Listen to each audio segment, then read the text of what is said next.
Olá, amigas e amigos queridos. É uma alegria estar aqui com vocês. Este é o canal Aprendi a Dividir. Meu nome é Estela e desejo que todos possamos desfrutar de saúde moral. Nossa, saúde moral? Que conversa estranha, né? Sim, hoje gostaria de conversar sobre saúde moral, que independe da saúde do corpo, reside na alma, no espírito, senhor de nossas atitudes, e é resultado de escolhas salutares na área do sentimento e do comportamento. Olha, quando falamos em moral, estamos sempre falando da moral de Jesus, conforme definida na questão 629 do Livro dos Espíritos. Moral é a regra da boa conduta e, portanto, da distinção entre o bem e o mal. Funda-se na observação da lei de Deus. Essa moral, que é o nosso modo de proceder seguindo as leis de Deus, pertence ao nosso espírito, que é quem comanda o corpo. Então, saúde moral é saúde do espírito. Imagina a importância disso. Nosso corpo adoece, gente, por muitos motivos, faz parte da vida. Curamos, repousamos, enfim, fazemos algo para restabelecer a saúde física. E se por acaso esse nosso corpo morrer, não por iniciativa nossa, mas pelas circunstâncias da fragilidade da vida corpórea, da determinação divina, aí voltamos ao mundo dos espíritos. Tomara que, tendo adquirido alguma iluminação, entendimento, algum progresso, enfim, e continuamos nossa jornada por lá até o momento de uma nova oportunidade na Terra. E o espírito doente? Aí temos um problema grave. Qual a consequência disso? Como resolver isso? Amigos da luz, por favor, nos orientem. Bom, nós somos, enquanto espíritos, o resultado de nossa maneira de proceder. Não foi isso que Jesus disse? Reconhece-se a árvore pelos seus frutos. Então, em se tratando de espírito, não há máscara ou disfarce. O que é, o que sente, cerca-o de luz ou de sombra. E Deus, em sua sabedoria sem limites, deixou íncita em nossa consciência a sua lei. Então, quando escolhemos proceder mal, levados pelo interesse pessoal, pelo egoísmo, pelas más paixões, enfim, quando escolhemos proceder mal, mesmo atingindo os nossos objetivos, algo parece não estar bem. É coração atormentado, a consciência culpada, não há paz. Sempre é útil lembrar o Código Penal da Vida Futura contido no livro Céu e Inferno, de Allan Kardec. Não há uma única imperfeição da alma que não traga consigo suas consequências lastimáveis, inevitáveis, e nenhuma única boa qualidade que não seja a fonte de ventura. Então, quanto mais o espírito erra, mais aumenta esse estado de aflição, mesmo buscando driblar com festas, prazeres diversos, muito movimento, compras, sorrisos aparentes, não desfruta de paz interior, nem alegria verdadeira, quando se vê só, certo amargor o assalta. E por quê? Amigas e amigos, para a felicidade possível na Terra, como lemos na questão 922 de O Livro dos Espíritos, com relação à vida moral, importa-nos a consciência tranquila, pelo dever cumprido e a fé no futuro. Vamos pensar? Se a lei de Deus está escrita na nossa consciência, como fugir dela? Não é possível, mas a gente tenta. No livro O Ser Consciente, Joana de Ângeles nos fala sobre a racionalização. Olha isso, gente. A racionalização é um mecanismo de fuga de maior gravidade do ego, por buscar justificar o erro mediante aparentes motivos justos, que degeneram o senso crítico de integridade moral, assumindo posturas equivocadas e perniciosas. Sempre há uma razão para acreditarem-se favoravelmente os atos, mesmo os mais irrefletidos e graves, através de razões apresentadas que não são legítimas. Pessoal, isso é mais comum do que pensamos. Quem nunca quis justificar para si mesmo alguma atitude infeliz como sendo necessária ou o certo a fazer? Mas a benfeitora nos afirma: ninguém pode mudar um mal em bem, apenas porque se recusa a aceitar conscientemente esse mal que lhe cumpre trabalhar para melhor, em vez de ignorá-lo ou justificá-lo com a racionalização. Joana faz um alerta grave. A racionalização tenta alterar o contexto, a fim de apaziguar a consciência, gerando a perturbação psicológica. Estes mecanismos de camuflagem da realidade conduzem à alienação, ao sofrimento. Olha a gravidade disso. Estamos vendo em nossa sociedade a grande quantidade de distúrbios psicológicos, gerando transtornos e depressão. Então, quando percebemos que estamos agindo assim, racionalizando para nos justificar para nós mesmos, o melhor é parar, fazer oração, pedir discernimento e força para fazer o certo. Do contrário, como diz o texto, estes mecanismos de camuflagem da realidade conduzem ao sofrimento. Então vamos aprendendo e vamos confirmando que o erro conduz ao sofrimento. Fazer o que é certo exige firmeza moral. Se percebermos esse mecanismo de fuga, trabalhar para livrar-se dele. O erro, o mal, nos levam ao sofrimento não é porque Deus gosta de castigar a gente. Na verdade, os convites do amor vêm sempre antes dos convites da dor. Por que será que não aceitamos de pronto? Provavelmente pelo nosso precário nível evolutivo do ponto de vista moral. Nosso desenvolvimento intelectual vai indo muito bem. Já conquistamos muito nessa área, mas moralmente somos precários. Por essa razão, muitas vezes escolhemos caminhos tortuosos. Aí vêm as vicissitudes, os sofrimentos para corrigir a rota. Então, pessoal, de novo, como conquistar a felicidade possível na Terra? Com relação à vida moral, importa-nos a consciência tranquila pelo dever cumprido e a fé no futuro. Essas três coisas estão intrinsecamente ligadas.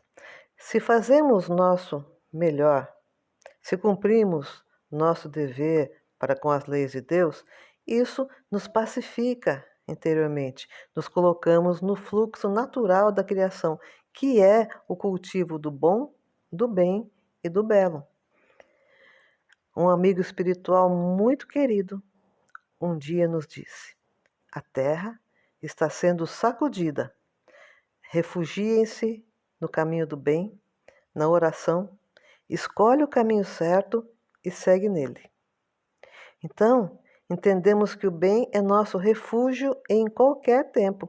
Olha que orientação valiosa. Os benfeitores orientam como conquistar a felicidade possível na Terra, nos dão o caminho das pedras.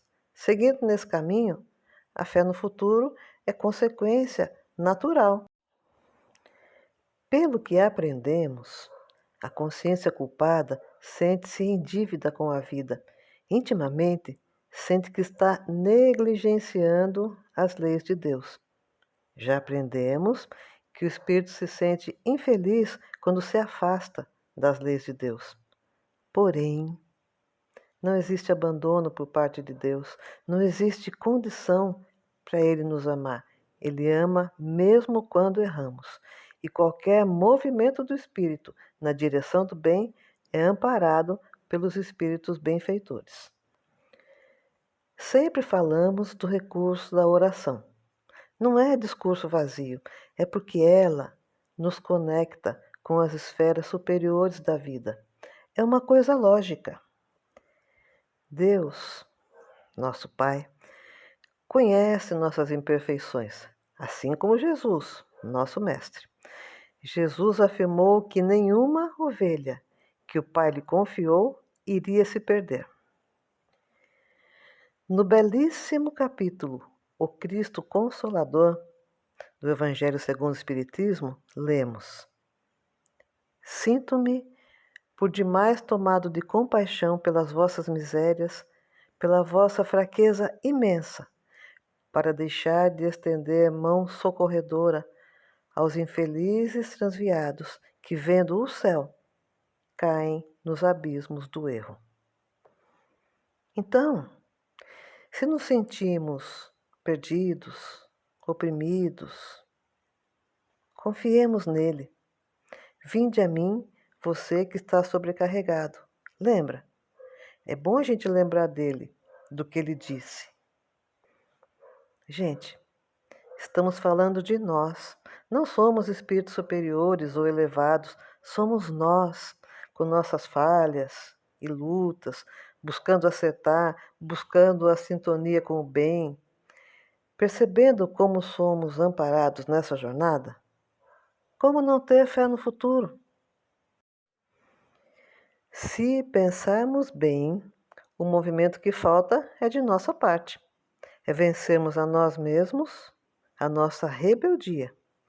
Deus está sempre lá, nos aguardando. Se fizermos esse movimento de humildade para com o Criador e buscarmos compreender as leis da vida, de alguma forma as respostas virão.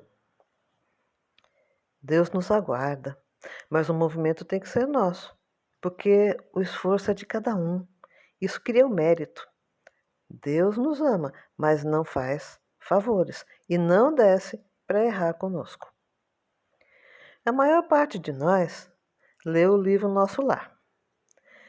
Lembra que André Luiz passou uns bons anos no umbral, perambulando de cá para lá? E quando ele lembrou-se da oração, quando desejou de verdade, foi resgatado pelos espíritos benfeitores e levado para a colônia Nosso Lar. Daí em diante, ele tem trabalhado e ser trabalhado, e com o auxílio dos benfeitores, tem realizado essa importante obra de esclarecimento sobre a vida no mundo espiritual, que tanto nos tem auxiliado. Obrigado pelo seu esforço, André Luiz. Obrigado, Chico Xavier. Gratidão pelo esforço de vocês. Se as mudanças que queremos em nós só vêm com esforço próprio, uma vez que conseguimos, esse tesouro nos pertence.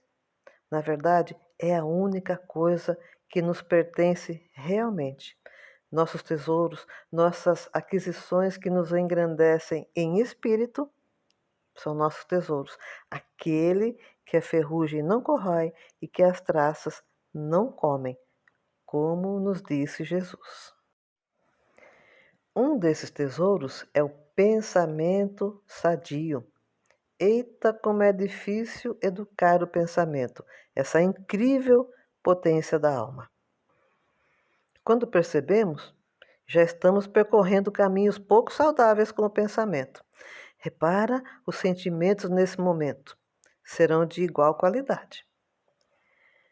Pensamentos saudáveis criam uma psicosfera, que é a nossa atmosfera mental, saudável também. Essa psicosfera é formada pelos pensamentos e pelas emoções que emitimos. Vimos no começo que saúde moral é resultado de escolhas salutares. Então, para ter uma psicosfera saudável, é preciso cuidar dos nossos pensamentos e, claro, dos nossos sentimentos.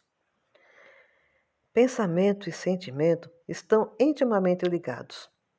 O pensamento, essa potência da alma, é força criadora. Não podemos esquecer, entretanto, que o amor é a alavanca que impulsiona a criação. Deus e sua pleiade de colaboradores celestes, como o nosso Cristo, governam o mundo. Então, aqueles que amam governam o mundo. Pensamento e sentimento. Nossos pensamentos e sentimentos se influenciam continuamente. Cuidar dessas potências do espírito, que é de fato aquele que as comanda, é cuidar da vida como um todo, já que elas definirão nossas palavras, nossas ações, nossos destinos. Nós pensamos o tempo todo. Isso é um fato. Então, o que fazer? Vigiar. E se perceber um pensamento perturbador, buscar substituí-lo por um bom pensamento. Assim nos falava o queridíssimo Divaldo Pereira Franco. Da mesma forma, se percebermos sentimentos doentios, buscar substituí-los. As atitudes salutares, os caminhos novos que os espíritos benfeitores nos orientam, não são fáceis. O próprio Evangelho não é fácil para colocarmos em prática. Por conta da nossa inferioridade nesse momento, requer esforço contínuo. Com o tempo, vamos nos educar, com certeza. Enquanto não conseguimos, ora estamos bem, ora estamos atormentados. Quero dar um exemplo bem radical.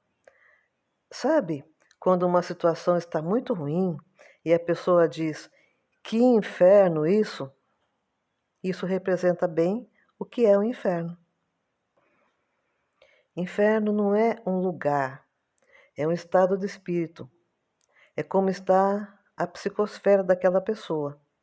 E quando muitas pessoas com psicosferas de igual teor estão juntas, tenha certeza, aquele lugar será um ambiente pernicioso para se estar. Pensando em espíritos desencarnados, um grupo de espíritos com a psicosfera nessa condição forma o que conhecemos como inferno. Então veja, não é um lugar específico, é o conjunto de psicosferas em grande perturbação. Quantas vezes já fizemos isso conosco em menor ou maior grau? E mais, quantas vezes já infelicitamos nosso lar, entes queridos, com o desalinho dos nossos pensamentos e sentimentos? E como, pela lei de afinidade, atraímos espíritos afins, acabamos por prejudicar o ambiente do nosso lar e nossos queridos com a nossa falta de disciplina. Olha quanta responsabilidade temos com o que pensamos, sentimos e falamos. Quanto antes nos governarmos, nos educarmos moralmente, mais logo vamos conseguir nos aproximar da tão sonhada paz de espírito. Vamos pensar no lado bom?